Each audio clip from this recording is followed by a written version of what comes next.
নমস্কাৰ বন্ধুসকল, আপোনালোকক এডুকেশ্যন ফৰ অসম চেনেলটোলৈকে প্ৰথমতে স্বাগতম জনাইছোঁ। 304টা নতুন পদ মুকলি হৈছে FCAT-ৰ ফালৰ পৰা, আৰু এই ভিডিঅ'টোত কম সময়তে আপোনালোকক গোটেইখিনি তথ্য জনাবলৈকে চেষ্টা কৰিম। আহক ভিডিঅ'টো আৰম্ভ কৰোঁ। ভাৰতীয় বায়ু সেনাৰ ফালৰ পৰা অহা এই ভেকেঞ্চিটো হৈছে FCAT, অৰ্থাৎ air force common admission test 2024, আৰু ইয়াতে শ্বৰ্ট ছাৰ্ভিচ কমিশ্যন মোৰ পোষ্ট আছে ফ্লাইং ব্ৰাঞ্চ আৰু গ্ৰাউণ্ড ডিউটিত টেকনিকেল নন টেকনিকেল ব্ৰাঞ্চত, আৰু অনলাইন এপ্লিকেশ্যন আৰম্ভ হ'ব 30 মে তাৰিখৰ পৰা। ইয়াতে ফ্লাইং ব্ৰাঞ্চত পোষ্ট আছে 29টা, গ্ৰাউণ্ড ডিউটি টেকনিকেল ব্ৰাঞ্চত আছে 156টা, আৰু গ্ৰাউণ্ড ডিউটি নন টেকনিকেলত 119টা পোষ্ট আছে। তো বয়সৰ সময়সীমাৰ ক্ষেত্ৰত মন কৰক, ফ্লাইং ব্ৰাঞ্চত 20 বছৰৰ পৰা 24 বছৰলৈকে এপ্লাই কৰিব পাৰে, আৰু ground duty technical non technical ব্ৰাঞ্চত 20 বছৰৰ পৰা 26 বছৰলৈকে এপ্লাই কৰিব পাৰে। ইয়াতে প্ৰথমতে আপোনালোকে FCAT যিটো এণ্ট্ৰেঞ্চ টেষ্ট সেইটো দিলে আপোনালোকে জুলাই 2025ৰ পৰা ট্ৰেইনিং পাব। যিটো ফ্লাইং ব্ৰাঞ্চ হয়, ফ্লাইং ব্ৰাঞ্চৰ ক্ষেত্ৰত আপোনালোকক 62 উইকছৰ ট্ৰেইনিং দিয়া হ'ব, তাৰপাছত আপোনালোকৰ পষ্টিং হ'ব, আৰু গ্ৰাউণ্ড ডিউটিৰ ক্ষেত্ৰত নন টেকনিকেল বা টেকনিকেল ইয়াতে যিবোৰ আছে তাতে 52 উইকছৰ ট্ৰেইনিং দিয়া হ'ব।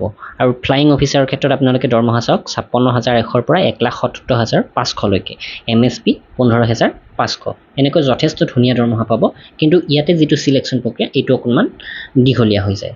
আৰু আন এটা পইণ্ট দিছে, আপুনি বিবাহিত হ'ব নালাগিব, আৰু ট্ৰেইনিং হৈ থকা পিৰিয়ডত আপোনালোকক মেৰিয়েজৰ এলাউ দিয়া নহয়। ট্ৰেইনিং কমপ্লিট কৰি আপোনালোকে যেতিয়া পষ্টিং পাব তেতিয়াহে বিবাহ কৰিব পাৰিব, আৰু অলৰেডি যিসকলে বিয়া কৰিছে তেওঁলোকে এপ্লাই কৰিব নোৱাৰে। তো এডুকেশ্যনেল কোৱালিফিকেশ্যনৰ ক্ষেত্ৰত আপোনালোকে মন কৰক, ফ্লাইং ব্ৰাঞ্চৰ ক্ষেত্ৰত প্ৰথমতে কৈছে ইয়াতে আপোনালোকৰ 10+2 লেভেলত 60% মাৰ্ক থাকিব লাগিব মেথছ আৰু ফিজিক্সত, অৰ্থাৎ ছায়েন্স ষ্ট্ৰীমৰ পৰা হায়াৰ ছেকেণ্ডাৰী পাছ হ'ব লাগিব। তাৰোপৰি আপোনালোকে গ্ৰেজুৱেশ্যন কমপ্লিট কৰা হ'ব লাগিব, 3 বছৰীয়া গ্ৰেজুৱেশ্যন যিকোনো, আৰু গ্ৰেজুৱেশ্যনতো মিনিমাম 60% মাৰ্ক থাকিব লাগিব, অথবা গ্ৰেজুৱেশ্যন কৰা নাই, কিছুমানে BE বা BTech কৰিছে, তেওঁলোকে যদি 60% মাৰ্কেৰে পাছ কৰিছে তেনেহ'লে এপ্লাই কৰিব পাৰিব এই ফ্লাইং ব্ৰাঞ্চৰ পোষ্টৰ বাবে।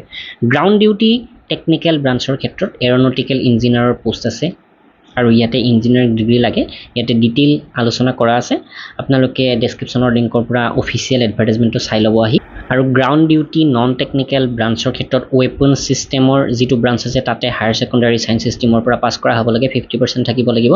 তাৰোপৰি গ্ৰেজুৱেশ্যন কমপ্লিট কৰা হ'ব লাগিব, যি ক্ষেত্ৰত আপোনালোকে যিকোনো গ্ৰেজুৱেশ্যন হৈ 60% মাৰ্ক পালেও হ'ব, অথবা BE বা BTech কৰিছে তথাপিও আপোনালোকে এপ্লাই কৰিব পাৰিব। এডমিনিষ্ট্ৰেশ্যন এণ্ড লজিষ্টিক্স যিটো আছে গ্ৰাউণ্ড ডিউটি নন টেকনিকেলৰ ক্ষেত্ৰত, তাতে আপোনালোকৰ ইয়াতে বিচাৰিছে 10+2 হায়াৰ ছেকেণ্ডাৰী পাছ আৰু গ্ৰেজুৱেশ্যন, আৰু এই গ্ৰেজুৱেশ্যন যিকোনো হ'ব পাৰে, আৰ্টছ ছায়েন্স যিকোনো আপোনালোকে এপ্লাই কৰিব পাৰিব, আৰু 60% মাৰ্ক থাকিব লাগিব গ্ৰেজুৱেশ্যন আৰু হায়াৰ ছেকেণ্ডাৰীত। একাউণ্টছ ব্ৰাঞ্চৰ পোষ্টৰ ক্ষেত্ৰত আপোনালোকে মন কৰক, গ্ৰাউণ্ড ডিউটি নন টেকনিকেল হয়, 10+2 আৰু গ্ৰেজুৱেশ্যন যিকোনো ষ্ট্ৰীমৰ, ইয়াতে একচুৱেলি ষ্ট্ৰীমৰ কথা কৈছে যিটো একাউণ্টছ ব্ৰাঞ্চ।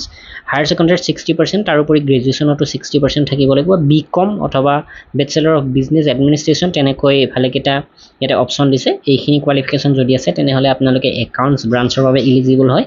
তাৰোপৰি আছে ইয়াতে মেট্ৰিঅ'লজি, য'ত আপোনালোকে হায়াৰ ছেকেণ্ডাৰী পাছ, আৰু BSc য'ত ফিজিক্স আৰু মেথছ থাকিব লাগিব।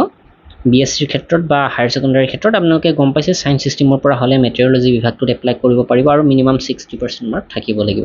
তাৰোপৰি ইয়াতে অপশ্যন দিছে যি ক্ষেত্ৰত আপোনালোকৰ গ্ৰেজুৱেশ্যনৰ যিটো ছাবজেক্ট, সেই ছাবজেক্টত এনেকুৱা ধৰণৰ টপিক হ'লেও আপোনালোকৰ এই পোষ্টটোৰ বাবে এপ্লাই কৰিবলৈকে ইলিজিবল হয়।